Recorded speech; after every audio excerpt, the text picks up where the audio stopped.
अस्सलामुअलैकुम प्यारे दोस्तों आज की इस वीडियो में हम आपको बताने वाले हैं ननकाना साहब की एक गांव बंदे की जागीर के एक कब्रिस्तान का एक ऐसा वाक़या आपको सुनाने वाले हैं जिसे सुनकर आप लोगों के होश उड़ जाएंगे। 8 माह लड़के को दफनाए गए कब्र से आवाज़ें आना शुरू हो गईं। जब लोगों ने उसकी कब्र को खोला तो ऐसा अल्लाह का क्या करिश्मा हुआ जिसे देखकर लोग सुबहान अल्लाह कहने लगे। तो दोस्तों पूरा वाक़या क्या है, इसके बारे में जानने के लिए आप इस वीडियो को पूरा ज़रूर देखिएगा और मेहरबानी करके इस वीडियो को शेयर भी कर दें ताकि ये वीडियो दूसरे लोगों तक पहुंच जाए। तो आइए दोस्तों आज की वीडियो शुरू करते हैं। प्यारे दोस्तों ये वाक़या ननकाना साहब के करीब एक गांव बंदे की जागीर का है, जहां एक लड़का जिसका नाम इब्राहिम था।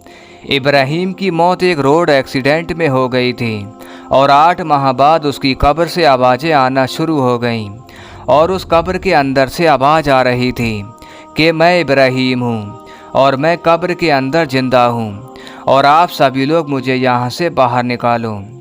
दोस्तों जब ये बात उनके गांव वालों को पता चली तो तमाम गांव वाले लोग इस बात से इनकार कर रहे थे कि कब्र के अंदर जाने वाला शख्स कैसे ज़िंदा हो सकता है। लेकिन जब लोगों ने वहां जाकर कान लगाया तो उस कब्र से जो आवाज़ें सुनी तो ये बात जंगल में आग की तरह फैल गई।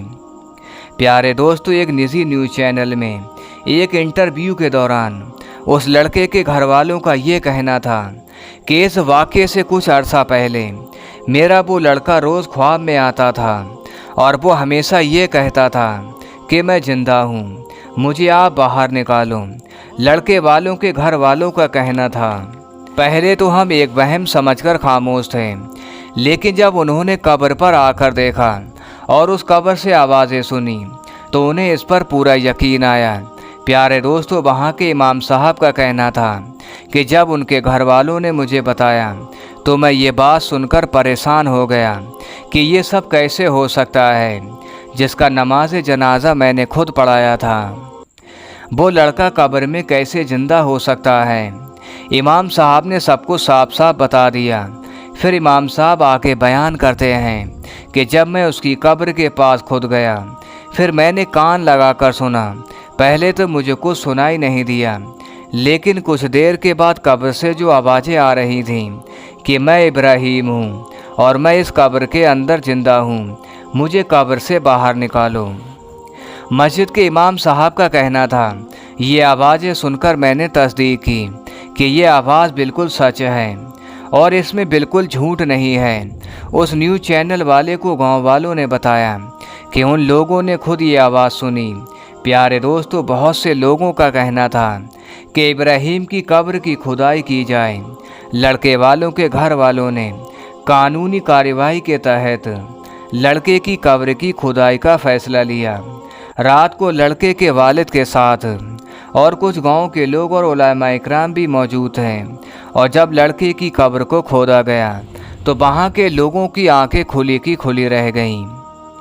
प्यारे दोस्तों उस लड़के की कब्र से ऐसी खुशबू आ रही थी जैसे कुछ ही देर पहले दफन किया हो और उस लड़के का कफन बिल्कुल ताज़ा और बिल्कुल साफ था, जैसे उसे कब्र में अभी दफन किया गया हो।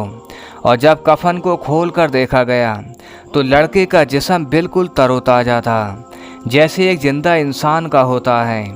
प्यारे दोस्तों वहाँ मौजूद लोगों का कहना था जब हमने उस लड़के को बाहर निकाला ना तो हमने कोई आवाज़ सुनी और ना ही लड़का ज़िंदा था, लेकिन उस लड़के की लाश जिस हालत में थी उस लड़के को देखकर ऐसा लगता था जैसे ये लड़का ज़िंदा ही है। प्यारे दोस्तों मेरे अल्लाह पाक की कुदरत है कि वो अपने नेक बंदों के जिस्मों को इतना अरसा गुजरने के बाद भी कब्र में उसी हालत में रहता है जैसे उनको दफनाया जाता है। दोस्तों कब्र की कुसाई के बाद में लड़के के वालिदैन ने एक न्यूज़ चैनल के इंटरव्यू में बताया कि उनका लड़का बहुत ही ज़्यादा नेक था और हमेशा वो हमारी खिदमत करता रहता था। अल्लाह ताला ने उनकी खिदमत करने का ये सलाह दिया। प्यारे दोस्तों आपको इस वाक़ये के बारे में क्या कहना है, आप लोग हमें कमेंट करके ज़रूर बताएं। प्यारे दोस्तों, इसी तरह के वाक़या तारीख़ में कई बार हो चुके हैं। इसी तरह का एक वाक़या फ़लस्तीन में पेश आया है। एक बच्ची जिसका इंतकाल 2 साल पहले हो चुका था और वो लड़की 2 साल तक अपने बाप के ख्वाबों में आती रही और वो लड़की कहती थी, मुझे यहाँ से निकाल कर मुझे कहीं और दफन कर दो, क्योंकि मेरे कब्र के बराबर में एक बेनमाजी की कब्र है जिस पर हर वक्त अल्लाह का अज़ाब नाजिल होता है, जिसकी वजह से मैं बहुत परेशान हूँ। एक दिन उसके बाप ने उलमा इकराम से बात की और उन सारी बातों को उलमा इकराम को बताया। उलमा इकराम ने बच्चे की कब्र को खोदने का मशवरा दिया। जब बच्चे की कब्र को खोदा गया तो सब लोग देखकर हैरान रह गए और उस बच्चे की कब्र खुशबू से महक रही थी और उसका कफन बिल्कुल तरोताज़ा था। और जब उस बच्ची का चेहरा देखा गया तो उस बच्ची का चेहरा नूर से चमक रहा था और ऐसा लग रहा था जैसे अभी कब्र में दफनाया गया है। और वहाँ पर जितने भी लोग मौजूद थे वहाँ सब लोग सुबहान अल्लाह कहने लगे। प्यारे दोस्तों, उन वाक़यात के पीछे अल्लाह ताला की बेनियाज जात का एक ही मकसद आया है कि इंसान दुनियावी भाग दौड़ से निकलकर अपनी आखिरत की तैयारी करे और अल्लाह के वजूद से आसान हो और दुनिया के साथ साथ आखिरत की भी तैयारी करे, क्योंकि हकीकी ज़िंदगी मरने के बाद शुरू होती है। और अपनी 2-4 ज़िंदगी में अल्लाह ताला की बेशुमार इबादत करें, हमारे प्यारे आका सल्लल्लाहु अलैहि वसल्लम के बताए हुए रास्ते पर चलें, ताकि इस दुनिया के साथ साथ हमारी आखिरत भी शुरू हो जाए।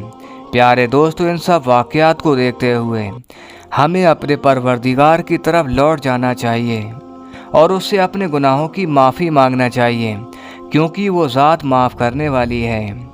इंसान बेशुमार खता का पुतला है। दोस्तों, हम सभी लोग अच्छी तरह से जानते हैं सांस का कुछ पता नहीं कब हमारी रुक जाए। फिर इस दुनिया में अकड़ का क्या मतलब है। चाहे कोई इंसान किसी भी तरीके से ताल्लुक़ रखता है, कितना भी अमीर और पैसे वाला हो, लेकिन जब मौत का फरिश्ता करीब आता है तो वो ये नहीं देखता उसका मर्तबा और मकाम क्या है। अमीर गरीब सब एक ही जगह दफन होते हैं, सभी को मिट्टी के अंदर जाना है। और मुसलमान होने के नाते हमें इस बात पर पूरा यकीन है, मरने के बाद जो कब्र में ज़िंदगी है, अगर हमने बुरे अमाल किए और हमने अपने रब से गुनाहों की माफ़ी ना मांगी और ऐसी हालत में मौत आ गई तो वो बहुत गुनाहगार था। और अगर मेरा रब अपनी रहमत से बख्श दे तो बख्श दे, वरना हम लोगों के अमाल ऐसे नहीं हैं जो हम अपने रब से माफ़ी मांगें और हम अल्लाह पाक के अज़ाब से बच सकें। मेरी अल्लाह पाक से दुआ है, या अल्लाह हम सबको नेक अमाल करने की तौफीक अता फरमाए। आमीन, अल्लाहुम्मा आमीन।